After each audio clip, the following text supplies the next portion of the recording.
Hoy domingo aquí en la sala de juntas Daniel Cabrera vamos a hablar, quiero hacer una explicación de cómo debemos de seguir combatiendo la corrupción a pesar de la pandemia del COVID-19, porque la corrupción, como lo he dicho en otras ocasiones, es la peste más humesa, lo que más ha dañado a México. Entonces tenemos que seguir atendiendo la pandemia del COVID-19, pero no dejar de lado el que desterremos de México la corrupción. Vamos a resolver las dos cosas. Les diría que casi al mismo tiempo vamos a que se vaya apagando, que vaya bajando la pandemia del coronavirus que tanto daño nos está causando, tanto dolor, tanto sufrimiento para los que han perdido a familiares, y tenemos que seguir con las medidas que se están tomando, actuando con mucha responsabilidad para enfrentar esa pandemia, y al mismo tiempo seguir combatiendo la corrupción, la peste de la corrupción. Hay quienes no han asimilado, no han internalizado el daño que causa la corrupción. Yo desde hace muchos años he sostenido que es el principal problema de nuestro país, es lo que más ha dañado, eso es lo que ha dado al traste con todo, es la causa principal de la desigualdad social, de la desigualdad económica. Por la corrupción hay pobreza, por la corrupción hay esta monstruosa desigualdad económica y social que estamos padeciendo, por la corrupción se desató la inseguridad y la violencia, de modo que sin dejar de atender la pandemia y otros problemas, tenemos que seguir en el combate a la corrupción, a los dos tipos de corrupción, a la corrupción del gobierno y de la asociación delictuosa que se hace con empresas, con los llamados hombres de negocios, la delincuencia de cuello blanco, y también la corrupción que promueve para alentar a la delincuencia organizada, delincuencia de cuello blanco y delincuencia organizada. En el caso de la delincuencia de cuello blanco hay dos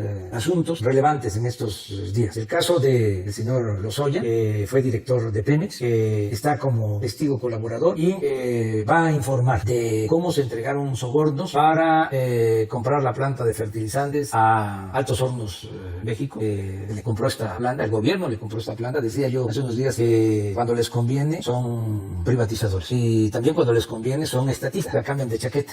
La verdad, lo que son, debemos decir, son unos reverendos corruptos. Entonces compran esta planta que estaba convertida en chatarra, pagan más de $200 millones de sobreprecio. Esto se lleva a cabo en el gobierno anterior. Pero también este señor Lozoya tiene que ver con la entrega de contratos a Odebrecht. Esto se dio en el gobierno de Felipe Calderón. Les entregaron contratos también muy buenos, contratos jugosos para Odebrecht, contratos leoninos, donde el particular saca provecho y pierde la hacienda pública, pierde la nación. En este caso, construyó una planta de etileno en Coatzacoalcos, les dieron el permiso, pero no solo eso, les vendieron gas de Pemex a 30% menos de su valor, y además si Pemex no entrega el gas, puntualmente tienen que pagarles multas. Imagínense ese tipo de convenios, ese tipo de contratos, subsidios. Por eso hablo de que son muy hipócritas, porque cuando se instauró el neoliberalismo, satanizó los subsidios, se dejó sin apoyo al campo precisamente porque no había que dar subsidios, cuando en otros países los productores reciben subsidios de sus gobiernos, pero aquí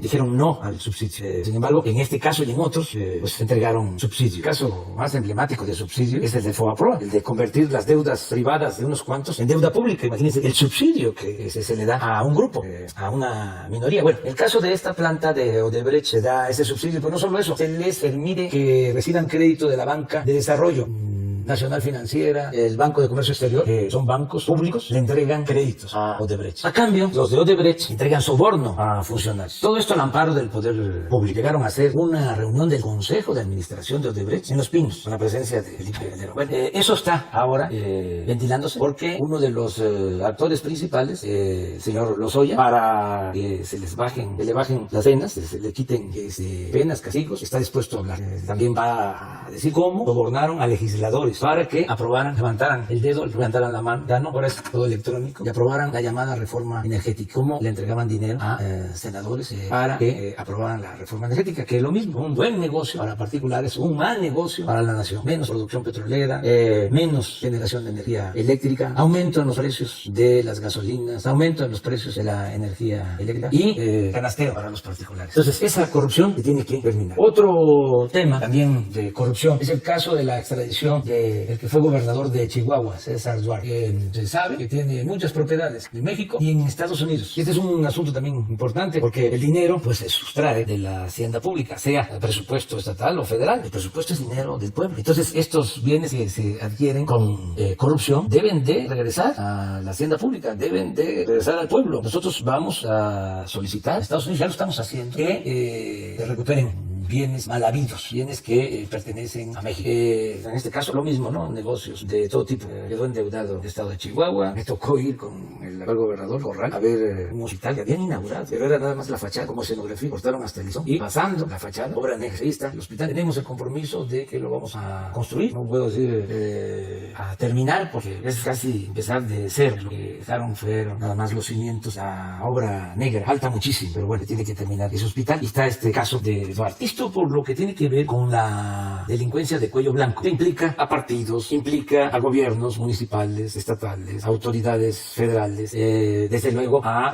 hombres de negocios, a la iniciativa privada. Esto se está combatiendo. Ya no se tolera, no se permite la corrupción en México. Por otro lado, está el caso de la delincuencia organizada, de cómo para que existan estos grupos, los carteles que se dedican al narcotráfico y a cometer otros ilícitos, pues se da el contubernio con las autoridades. No había frontera, no había una línea divisoria, se vendían las plazas, entonces los delincuentes dominaban, incluso estaban a cargo de gobiernos municipales y también tenían mucha influencia en gobiernos estatales. Y el colmo, en el gobierno federal, García Luna, que está en Estados Unidos, en la cárcel, fue el secretario de Seguridad Pública de Felipe Calderón. Imagínense a qué grado se llegó. Y está acusado de dar protección a uno de los carteles, el cartel de Sinaloa, y de perseguir a otros. O sea, se simulaba de que se combatía el narcotráfico, pero solo a los que no tenían acuerdo con el gobierno. Y cometieron muchas atrocidades, se llevaron a cabo masacres, perdieron muchos de la vida. Entonces, muchos crímenes cometidos al amparo del poder público, a la sombra del poder público, con impunidad absoluta. Hace 2 días, el mismo juez está juzgando a García Luna, que fue el que juzgó a Chapo Guzmán, da a conocer de 2 órdenes de presentación para 2 colaboradores cercanos a García Luna. Resulta que Luis Cárdenas Palomino, Ramón Pequeño García, fueron premiados el gobierno de León como los mejores policías de México. Fueron ejemplo. Y por último, bueno, está el caso reciente. Hoy en la madrugada se detuvo Antonio Yepes Ortiz, el jefe del cartel de Santa Rosa de Lima, en Guanajuato. Hoy en la mañana me informaron como a las 6 de la mañana que lo habían detenido en una casa donde tenía una persona secuestrada. ¿Cómo fue que creció tanto ese castigo?